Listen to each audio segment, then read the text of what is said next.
नमस्कार। चुनावी समर में आप लोगों का स्वागत है।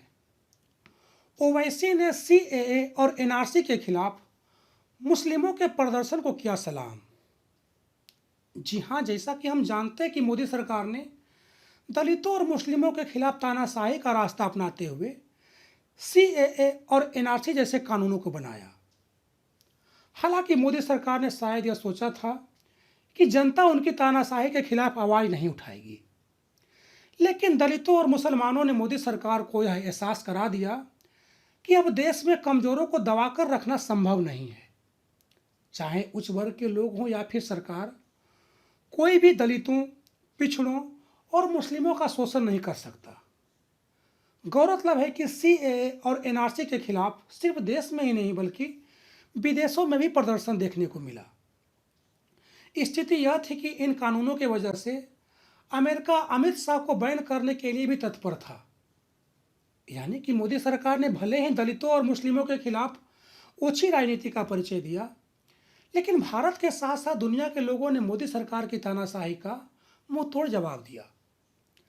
खासकर शाहीन बाग में जिस तरह से मुस्लिम महिलाओं ने सीएए और एनआरसी का जोरदार विरोध किया, वह पूरी दुनिया में चर्चा का विषय बन गया। इन्हीं कारणों से ओवैसी ने मुस्लिमों के द्वारा सरकार के खिलाफ आवाज़ उठाए जाने को सराहा है। उन्होंने मुसलमानों के इस हौसले को सलाम किया है।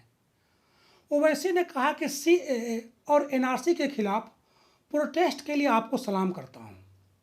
उन्होंने कहा कि हम नाइंसाफी को बर्दाश्त नहीं करेंगे। गौरतलब है कि दिल्ली के शाहीन बाग इलाके में सीएए के खिलाफ हर रोज आवाज़ बुलंद होती नजर आ रही थी। दिल्ली की सर्दी में सड़क पर प्रदर्शनकारियों ने कड़कड़ाती ठंड में कई रातें गुजार दी थी, लेकिन ना ही उनका जोश ठंडा पड़ा और न ही उनका इरादा बदला, जिसके कारण शाहीन बाग विरोध का प्रतीक बन गया था। सीए के खिलाफ प्रदर्शन में महिलाओं की संख्या पुरुषों के मुकाबले कहीं ज़्यादा थी। छोटे बच्चों से लेकर बुजुर्ग तक इस विरोध का झंडा उठाए हुए थे।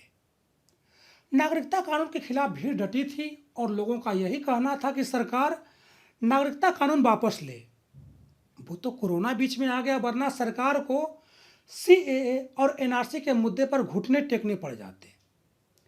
ऐसे में ओवैसी ने मुस्लिम समुदाय के लोगों की कोशिशों को सराहते हुए सरकार को एक तरह से चेतावनी भी दी है कि अगर मुस्लिमों और दलितों ने ठान लिया तो मोदी सरकार को हर तानाशाह भरे कानूनों पर घुटने टेकना पड़ सकता है।